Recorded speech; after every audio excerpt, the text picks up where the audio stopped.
하나님 말씀은 고린도전서 12장 7절에서 11절까지 말씀을 보겠습니다. 고린도전서 12장 7절에서 11절까지의 말씀입니다. 신약 278페이지쯤에 있습니다.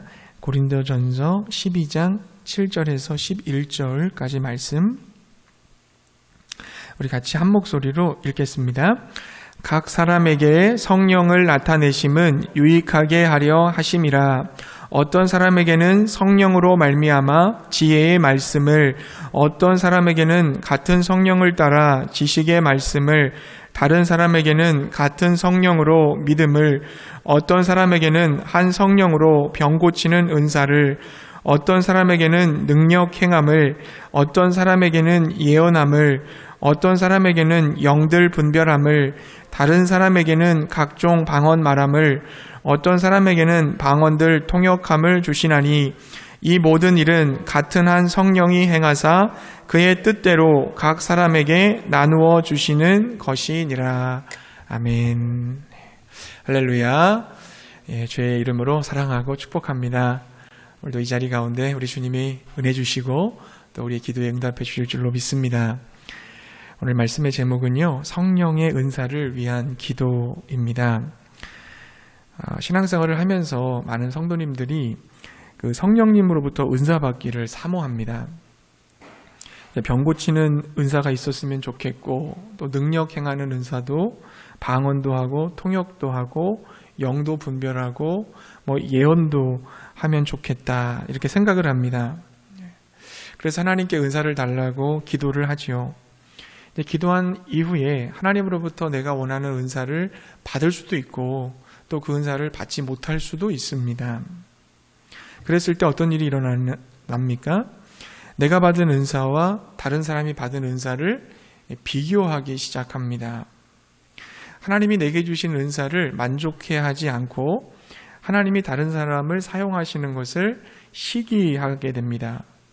결국 형제와 자매를 질투하게 되고 하나님을 원망하는 자리까지 나아가게 됩니다.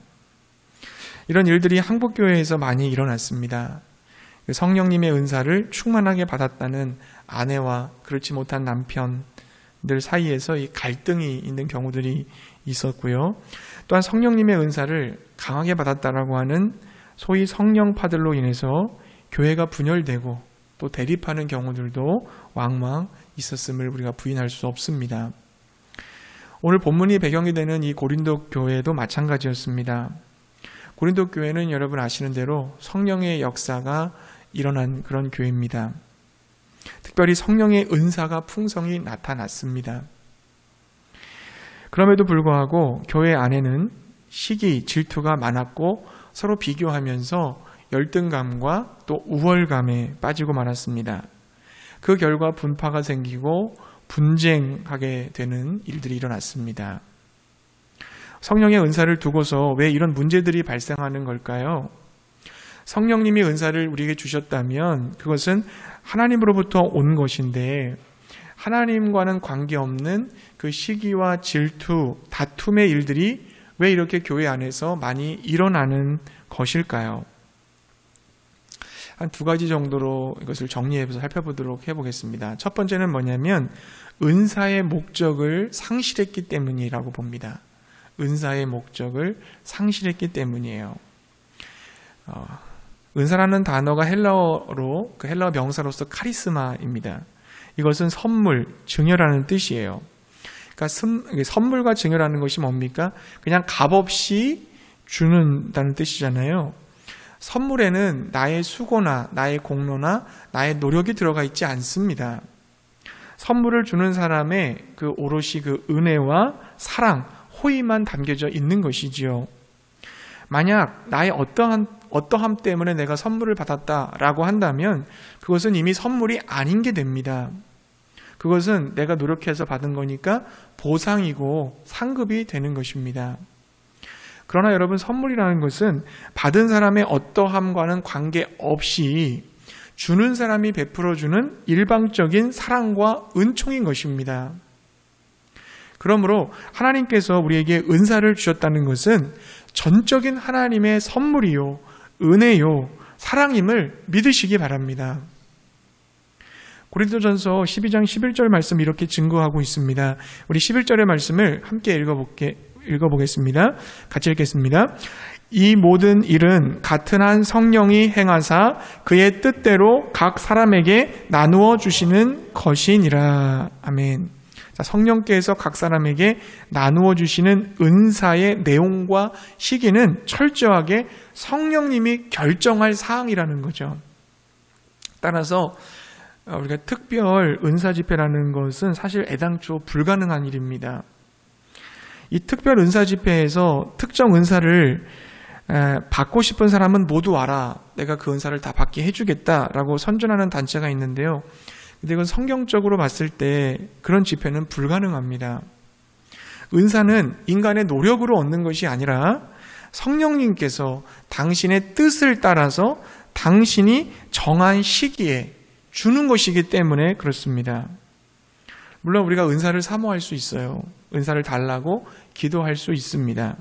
그러나 여러분, 중요한 것은 그 은사를 어떻게 쓸 것인가를 알고 기도해야 된다는 것입니다. 그 은사의 목적이 뭔가를 알고 그 은사를 달라고 기도해야 한다는 것이죠. 고린도전서 12장 7절은 은사의 목적을 이렇게 기록을 하고 있어요. 자, 12장 7절 말씀도 우리 같이 다시 한번 읽어볼게요. 7절 같이 읽습니다. 각 사람에게 성령을 나타내심은 유익하게 하려 하심이라. 아멘. 여기서 누구의 유익을 위함일까요? 먼저 은사를 받은 사람의 유익을 위함입니다. 성령님의 은사를 받았기 때문에 삼위일체 하나님의 인격이 배어나는 삶을 살아야 할 당사자의 유익인 거죠. 성령님으로도 받았으니까 성령님, 즉 하나님의 성품이 그를 통해서 드러나게 될 겁니다. 그 유익한 거 아니겠어요? 그 다음으로는 그와 더불어 사는 사람들의 유익을 위함인 거예요. 내가 받은 은사를 통하여 이제는 어떻게 해요? 내 가족을 섬기고, 내 직장을 섬기고, 내 교회를 섬기고, 내 주변에 있는 사람들을 섬겨야 되기 때문입니다. 다른 사람의 유익을 위한 거죠. 하나님께서는 한 사람에게 모든 은사를 다 주시는 법은 없습니다. 하나님의 뜻은 각자가 각각의 은사를 받아서 서로 그 은사를 나누고, 그래서 서로 협력하고 하나 되고 선을 이루어가는 것을 원하시기 때문에 한 사람은 전혀 다른 사람의 도움을 받을 필요가 없다, 이렇게 되는 것은 하나님의 뜻이 아니기 때문에 그런 거죠. 그러니까 각자가 자신의 은사를 사용할 때 모두에게 다 유익한 거예요. 만약에 다른 사람이 그 은사를 사용하지 않았다, 그러면 내가 불이익을 당하는 겁니다. 그리고 내가 은사를 사용하지 않으면 다른 사람이 나로 인하여서 불이익을 당하게 되는 것입니다. 사랑하는 성도님들, 하나님께서 우리에게 은사를 주신 그 궁극적인 목적은 다른 사람의 유익을 위해, 다른 사람을 섬기기 위해 주셨다는 것을 여러분 믿으시기 바랍니다. 여러분, 세상에서의 성공은 뭡니까? 축적하는 거잖아요. 돈을, 재산을, 부동산을, 권력을, 명성을, 지위를 막 쌓아놓는 거잖아요. 나 이렇게 많이 벌었다, 나 많이 이렇게 모았다, 성공하는 것을 이렇게 과시하잖아요. 그러나 하나님은 성공을 뭐라고 말씀하십니까? 나누어 주는 거라고 말씀하시는 거죠. 남을 섬기라는 것입니다. 내게 주신 기회와 열정과 성격과 은사들을 활용하여 이웃을 유익할 수 있도록 섬길 때 하나님은 우리를 바라보시면서 너희들은 위대한 인생이라고 칭찬해 주실 줄로 믿습니다. 우리는 어떤 거를 많이 모아놓기 위해 사는 사람이 아니에요. 우리가 가진 것들 중에서 활용하고 나누기 위해서 살아가는 사람인 것입니다. 어떤 사람들은요, 처음 은사 받았을 때 그 감격을 매번 재현하려고 하는 사람들이 있어요. 그래서 기도하거나 집회에 참석했을 때 그때 처음 받았을 때 그 짜릿한 감격을 재현하려고 애씁니다. 그리고 더 나아가서 더 큰 은사, 더 대단한 은사를 받고자 노력해요. 계속해서 그 은사를 내가 소유하려고 하는 것에 집착하는 사람들이 있다는 거죠. 그러나 여러분, 성령께서 우리에게 은사를 주신 이유는 유익하게 하려 하심이라는 것을 기억하십시오. 유익하게 하려면, 남을 유익하게 하려면 그 은사를 나누어야 되는 거예요. 그 은사로 내가 누군가에게 봉사하고 섬겨야 하는 것입니다. 은사만을 받으려고 하는 시도는요, 마치 신앙을 마약과도 같이 취급하는 것과 같아요. 은사를 받는 것은 과정이지요. 이제 그 은사를 가지고 섬기는 것이 목적인 줄로 믿습니다. 내게 주신 은사를 나누고 그리스도 안에서 사람들을 섬기는 일에 열심을 내시기를 바랍니다.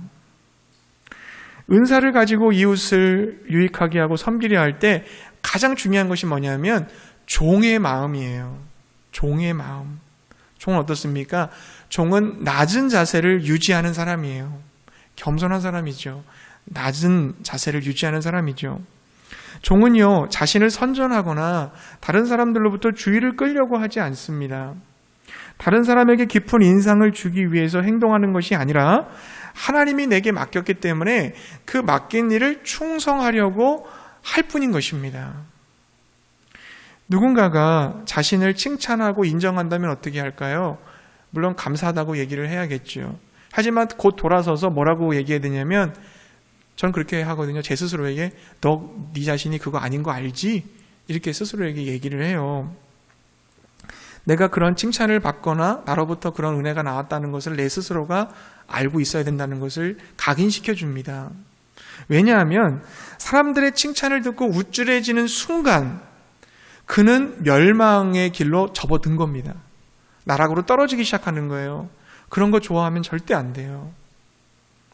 불행하게도 여러분, 근데 많은 사람들이 자기 자신을 위해 섬김을 실천하려고 그래요. 다른 사람들이 자기를 좋아하기를 바라서 자신을 우러러 보게 하기 위하여 자신의 목표를 이루기 위해서 섬기는 거죠. 나한테 집중된 거예요. 사실은 그 사람들의 유익을 위한 게 아니라 내가 더 돋보이고 칭찬 듣고 자랑하고 인정받으려고 섬긴다는 거예요. 여러분, 이것은 속임수지 섬김은 아닙니다. 왜냐하면 섬기고 있는 그동안 내 자신이 얼마나 고귀하고 멋있는 존재인가를 생각하기 때문인 거죠. 늘 생각이 자기 자신한테만 머물러 있는 거예요. 여러분, 바리새인들이 그런 사람들 아니었습니까? 그들이 다른 사람들을 돕고 헌금하고 기도하고 11조 하면 일들이 왜 그렇게 한 겁니까? 다른 사람에게 보여주기 위한 하나의 공연으로 생각을 했던 거예요. 그래서 마태복음 6장 1절에 예수님께서 뭐라고 말씀하셨어요? 사람에게 보이려고 그들 앞에서 너의 의를 행치 않도록 주의하라. 그렇지 아니하면 하늘에 계신 너희 아버지께 상을 얻지 못하느니라. 경고하셨습니다. 그러니까 자기 자신을 사랑하는 것과 종의 마음은 섞일 수 없습니다. 신실한 종은 다른 사람의 칭찬이나 인정을 받기 위해 섬기지 않습니다. 바울은 그렇게 얘기했어요. 내가 지금까지 사람의 기쁨을 구하는 것이었다면 그리스도의 종이 아니다. 그렇게 말한 것처럼 종은 오직 하나님의 뜻과 부르심을 위해 섬기는 사람입니다. 요셉을 보세요. 그는 자신에게 관심을 두지 않고 조용히 보디발을 섬겼어요. 감옥에 들어갔을 때는 간수들을 섬겼어요. 바로 왕의 떡 굽는 관원과 술 맡은 관원장을 섬겼습니다. 하나님은 그렇게 겸손하게 낮은 자세로 그 사람 사는 이웃을 위해 섬김의 자세를 보시고 요셉을 복 주신 거예요.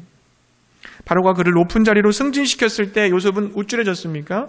요셉은 오히려 계속 종의 마음을 가졌어요. 특히 자신을 판 형제들에게도 종의 마음을 가지고 하나님이 하신 일들로 하나님께 영광을 돌리는 그런 겸손한 모습을 나타내지 않았습니까?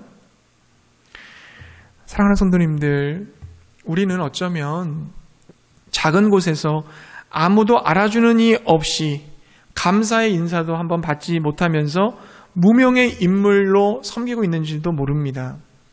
우리 온누리 선결교회 누가 주목하는 교회겠어요? 작은 교회고, 또 우리가 이렇게 나와서 예배 드린다고 누가 칭찬하거나 여러분들이 교회 구석구석을 섬긴다고 누가 알아주거나 그러지 않지 않습니까? 그렇다면 여러분, 이것을 기억하세요. 하나님이 목적이 계셔서 바로 이곳에 우리를 보내셨다는 것을 여러분 기억하시기 바랍니다.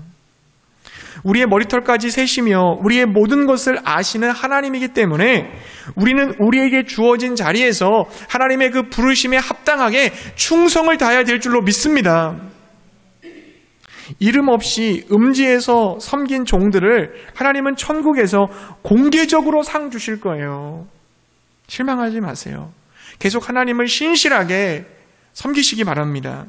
내 주변의 이웃을 위해 내게 주어진 그 은사를 가지고 봉사하시기 바랍니다. 교회를 위해, 세상을 위해 봉사하고 섬기는 우리 모두가 될 수 있기를 바랍니다.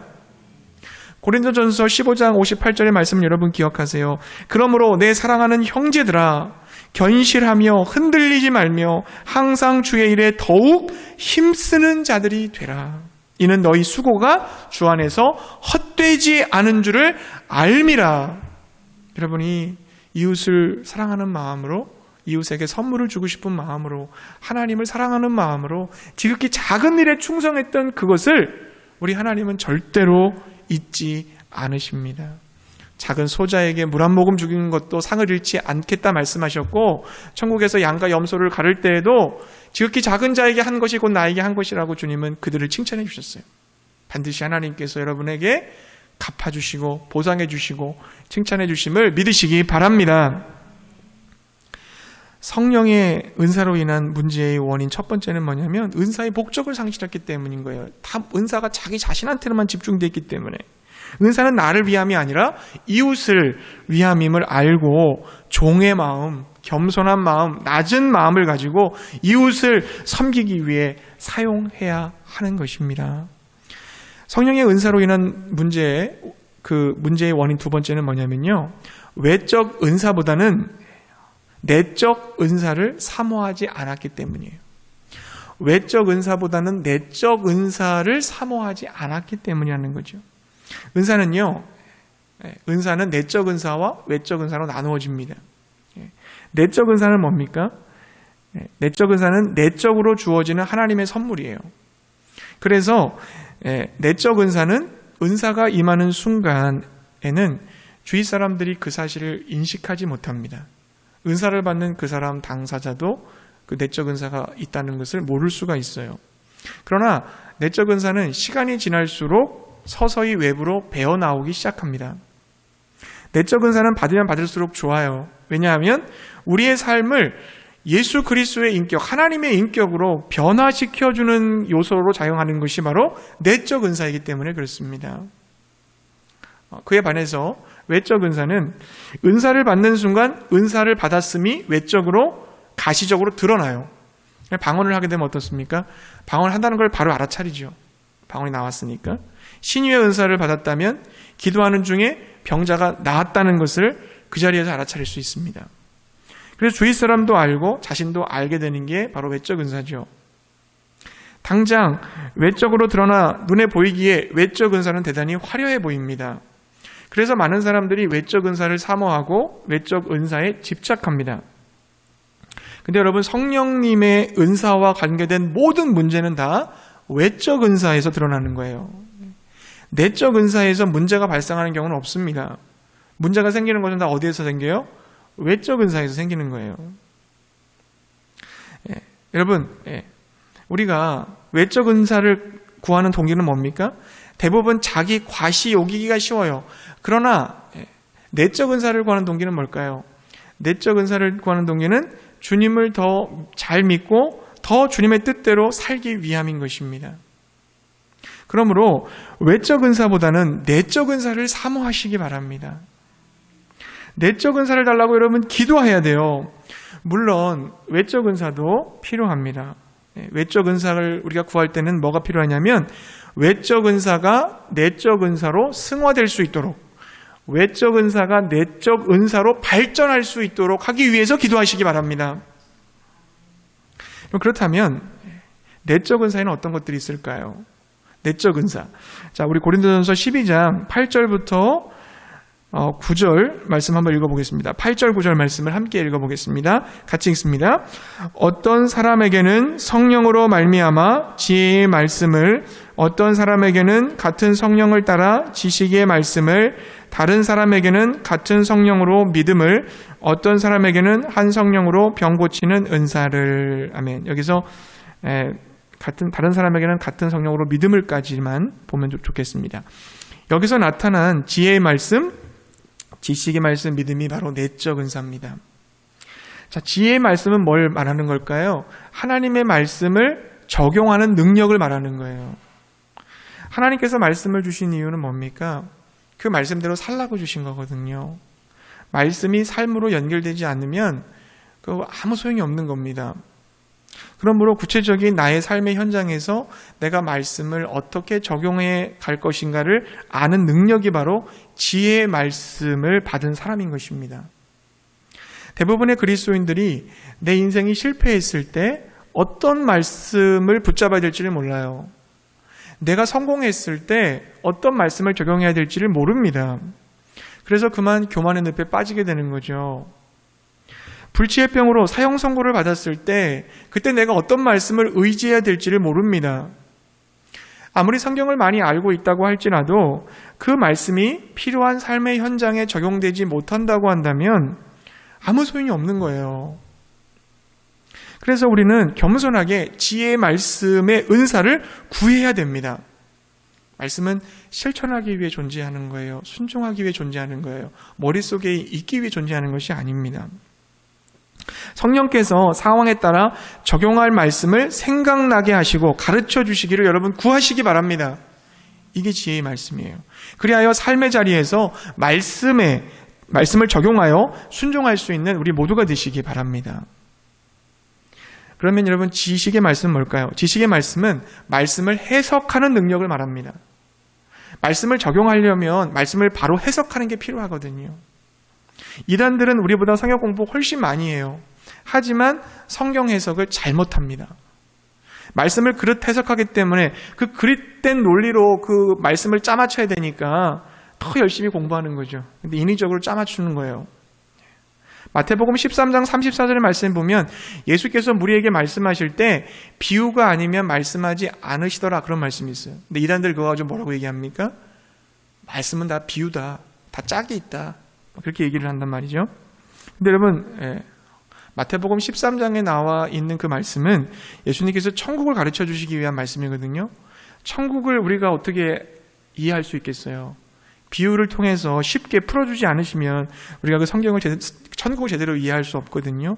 그래서 마태복음 13장에 나오는 그 천국에 대한 비유를, 천국에 대한 설명을 위해서만 비유로 말씀하시겠다는 뜻이에요. 모든 말과 글에는 겉으로 드러난 의미와 속에 감추어진 의미가 있어요. 함축적인 의미가 있어요. 가시적인 의미와 함축적인 의미가 있다는 겁니다. 말씀 중에 여러분 그런 말씀, 내 눈이 죄를 범하면 찍어내버리라. 내 한 팔이 죄를 범하면 잘라버리라. 이 말씀을 그대로 받아들이면 어떻게 돼요? 눈을 빼야 되고 팔을 자르라는 얘기잖아요. 그런 말이 아니잖아요. 이것은 절대로 죄를 범하지 말라는 뜻이잖아요. 그래서 과장법으로 쓴 거 아닙니까? 겉의 의미가 아니라 속의 의미를 알아야 바로 해석을 할 수가 있다는 거예요. 그리고 고린도전서 16장 20절에 보게 되면 거룩하게 입맞춤으로 문안하라고 했어요. 이 말씀을 그대로 그냥 표면적으로 이해하면 우리 지금도 입맞춤하고 인사해야 됩니까? 그런 게 아니잖아요. 당시 상류 사회의 인사법은 서로에게 입을 맞추면서 인사하는 거였어요. 근데 여러분 그때 당시 사람들이 하류층 사람들한테는 입 맞추면서 인사하는 걸 꺼려했어요. 자기들끼리만 입 맞췄다는 거죠. 그러니까 바울은 입 맞춤으로 얘기하라는 그 말은 누가 와도 내 중심을 다해 인사해라 그런 뜻이죠. 상류층에만 하지 말고 낮은 사람들도 인사 다 해줘라 그런 뜻이에요. 우리말로 말하면 네 마음에 좋고 편한 사람들만 악수하지 말고 불편한 사람도 미워하는 사람도 좀 보잘것없는 사람 비천해 보이는 사람이라 할지라도 다 인사를 나눠라 그런 말인 거예요. 성경은 최소한 2000년 전에 기록된 글이거든요. 따라서 성경에 내포된 의미를 분별할 때 어떻게 돼요? 그 시대와 문화의 옷을 벗겨내고 그 말씀을 해석해내야 됩니다. 그 구절이 의미하는 함축적, 내포적 의미를 밝혀야 될 필요가 있습니다. 이처럼 지식의 말씀의 은사는 굉장히 중요해요. 말씀의 의미를 깊이 해석할 수 있도록, 우리의 믿음 더욱 깊어질 수 있도록 그것이 만들어주기 때문에 그렇습니다. 사랑하는 성도님들, 성경을 바르게 이해하고 해석할 수 있도록 지혜의 말씀의 은사를 구하시기 바랍니다. 그것을 위해서 여러분 기도하세요. 자, 그리고 또 한 가지 마지막 은사가 있죠. 믿음은 하나님의 말씀에 충성하는 능력을 말해요. 내적 은사, 지혜의 말씀, 지식의 말씀, 마지막에 믿음인데요. 이 믿음은 뭡니까? 하나님의 말씀에 충성하는 능력이에요. 믿음은 말 그대로 하나님의 말씀이 믿어지는 거거든요. 그러나 한 걸음 더 나아가서 믿음을 생각해 볼 필요가 있어요. 믿음은 헬라어로 뭡니까? 피스티스잖아요. 피스티스. 이 단어는 신실, 충성 이런 의미를 가지고 있어요. 성경을 읽다가 믿음이라는 단어가 나오면 어떻게 해요? 신실, 충성으로 대체해서 읽으면은 그 의미를 더 정확히 알 수 있습니다. 마태복음 여러분 21장 22절에 보면 내가 기도할 때 무엇이든지 믿고 구하는 것은 다 받으리라 그랬어요. 자, 이 구절에서 그 믿음으로 구하면 다 받는다. 근데 그 믿음을 신실과 충성으로 대체하면 이렇게 해석할 수 있어요. 너희가 신실하고 구하면 다 받는다. 너희가 충성하고 구하면 다 받는다. 여러분, 신실한 사람이 헛된 것을 구하겠습니까? 포도나무에 붙어있는 그 가지가 포도 열매를 구하지 다른 헛된 열매를 구할까요? 충성된 사람이 허망한 것을 구하지 않습니다. 그렇기 때문에 신실하고 충성된 그 믿음의 사람의 기도는 모두 다 이루어진다는 것입니다. 내가 믿는다고 할 때 여러분 착각하면 안 될 게 뭐냐면 자신의 생각과 판단을 믿는 경우가 허다해요. 자기 욕망이 원하는 것을 하나님의 이름으로 포장을 해서 그것이 믿음이라고 믿고 싶어 한다는 겁니다. 그러나 여러분 그것은 참 믿음이 아니에요. 자기 욕망을 그냥 드러냈을 뿐이에요. 정말이지 우리가 믿음의 은사를 받아야만 하나님의 말씀에 더 신실해져서 그 말씀 자체를 믿게 되고 하나님의 말씀에 충성하면서 말씀 속에서 살아가는 믿음의 사람이 될 줄로 믿습니다. 여러분 충성이라는 한자어를 떠올려 보세요. 가운데 중에 그리고 마음심이 있습니다. 중심이라는 얘기죠. 성은 어떻습니까? 성은 말씀언과 이룰성으로 되어 있어요. 말씀을 이룬다는 거잖아요. 그러니까 충성은 뭐냐? 중심을 다하여 말씀을 이루는 삶, 이거죠. 이게 충성이에요. 평소에 말씀과 상관없이 살다가 주일날 교회 와서만 열심히 봉사하는 것, 이건 충성이 아닙니다. 그것은 어떻게 보면 자기 만족이라고 할 수 있어요. 하기 싫음에도 불구하고 전혀 자기 만족이 없음에도 불구하고 중심으로 말씀을 이루기 위해서, 말씀에 순종하기 위해서 울면서라도 행하는 것, 이것이 충성입니다. 그런 사람을 통해서 어찌 하나님이 역사하지 않으시겠어요? 사랑하는 성도님들, 말씀 그대로를 믿고 말씀에 신실하고 충성스럽게 순종하는 믿음의 사람이 되도록 믿음의 은사를 구하시기 바랍니다. 지금까지 살펴본 내적 은사는 모두 말씀과 관련된 거예요. 말씀을 적용하는 은사, 말씀을 해석하는 은사, 믿음, 곧 말씀에 신실해지고 충성하는 은사예요. 내적 은사가 모두 하나님의 말씀과 관련이 있는 이유는 뭡니까? 하나님이 말씀이시기 때문에 그래요. 말씀이 육신 되신 분이 예수 그리스도시잖아요. 지혜 그 자체가 하나님이라고 그랬잖아요. 말씀이고 하나님이세요. 그래서 우리는 이 은사들 속에서 내적으로 하나님과 동행할 수가 있는 거예요. 그 은사를 구할수록, 사모할수록 성령께서 더욱더 주실 줄로 믿습니다. 기도할 때마다 여러분 이 은사를 사모하고 구하시기를 바라요. 정말 하나님의 뜻대로 살고 싶다라고 하는 그 강력한 열망을 가지고 내적 은사를 구하는 우리 모두가 되시기를 바랍니다.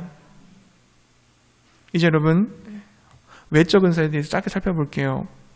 외적 은사에 대해서 고린도전서 12장 9절부터 10절에 기록을 하고 있습니다. 우리 9절부터 10절 말씀을 함께 읽어보겠습니다. 9절 10절 같이 읽습니다.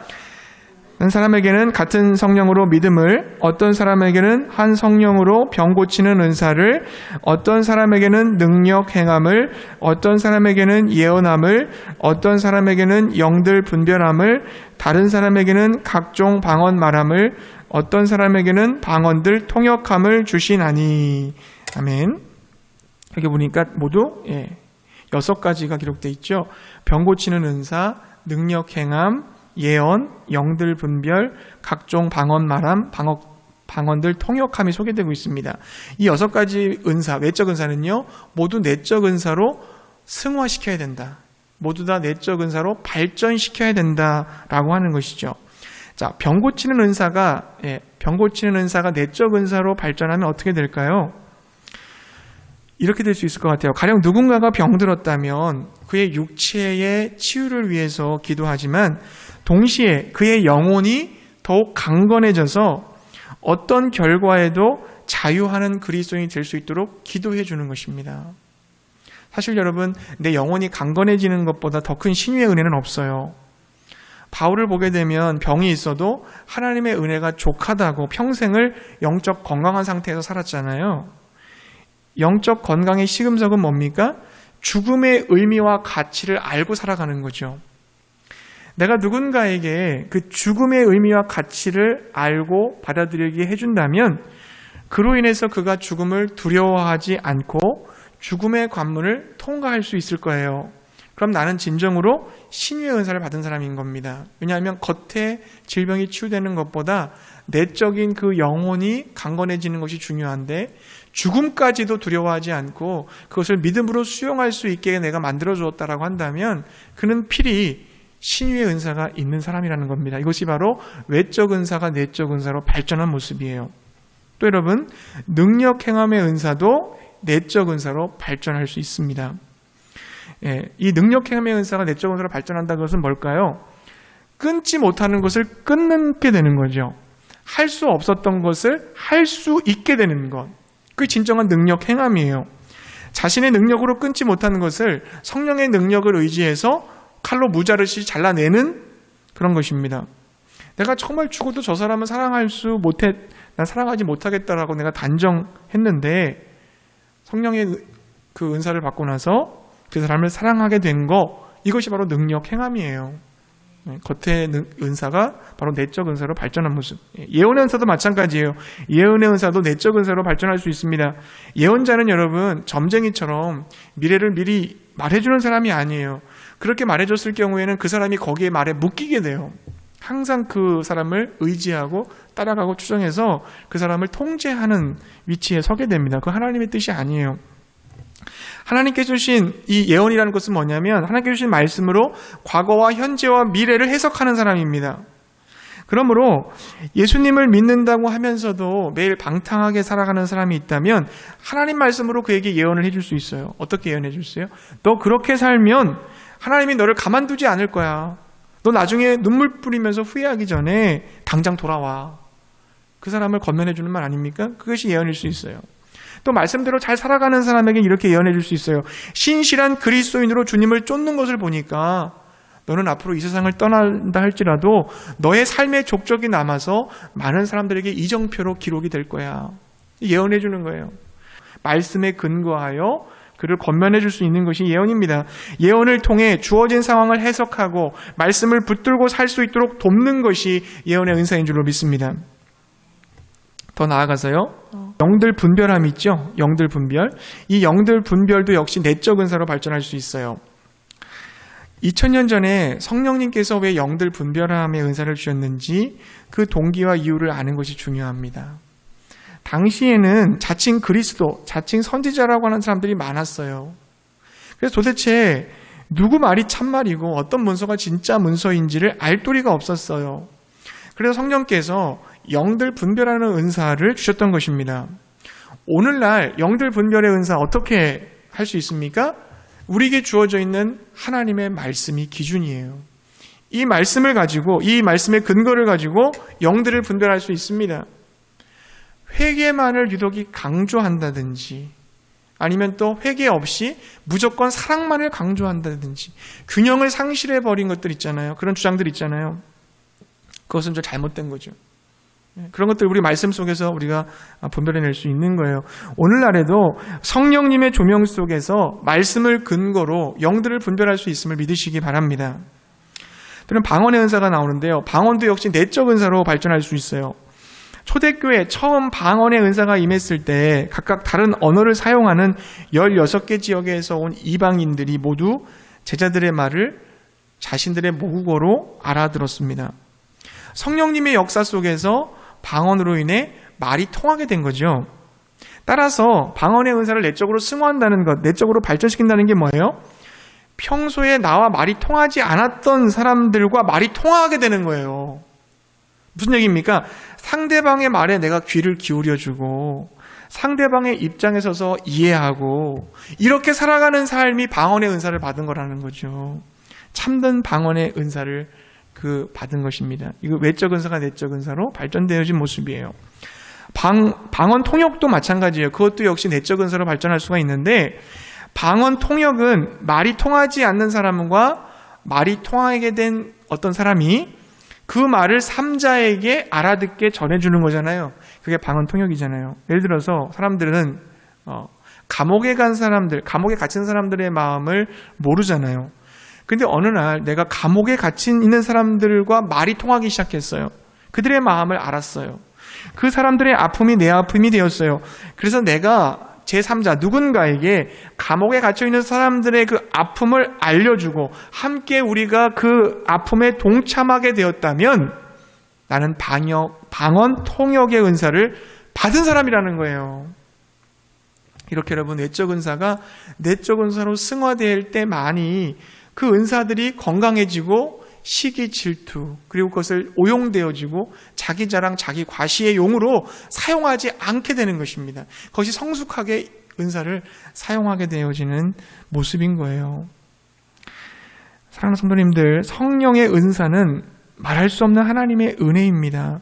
선물이고 축복이에요. 근데 이것 때문에 막 경쟁을 해요. 열등감을 갖고 우월감을 가지고 막 싸운다면, 그걸 갖고 누군가를 통제하려 든다면 이것보다 더 비극적인 일이 어디 있겠습니까? 거룩한 것이 속되게 되면 그것처럼 고약한 것은 없어요. 내게 주신 성령의 은사를 가지고 여러분 이웃을 위해 사용하시기 바랍니다. 내 유익이 아니에요. 나로부터의 관점에서 벗어나야 돼요. 은사는 난 종이 돼야 되고 내가 종으로서 이웃을 섬기는 일에 성령의 은사를 사용하시기를 바랍니다. 외적 은사도 물론 필요하겠지만 외적 은사보다 내적 은사를 달라고 기도하세요. 그리고 내게 주신 그 외적 은사가 내적 은사로 승화되도록 발전할 수 있도록 여러분 성숙한 기도를 드리시기 바랍니다. 그래서 성령의 은사가 나타나는 바로 그곳에 하나님의 영광이 정말 드러나고 하나님 나라가 확장되어서 하나님이 기뻐하시는 일들이 일어날 수 있기를 주님의 이름으로 축복합니다.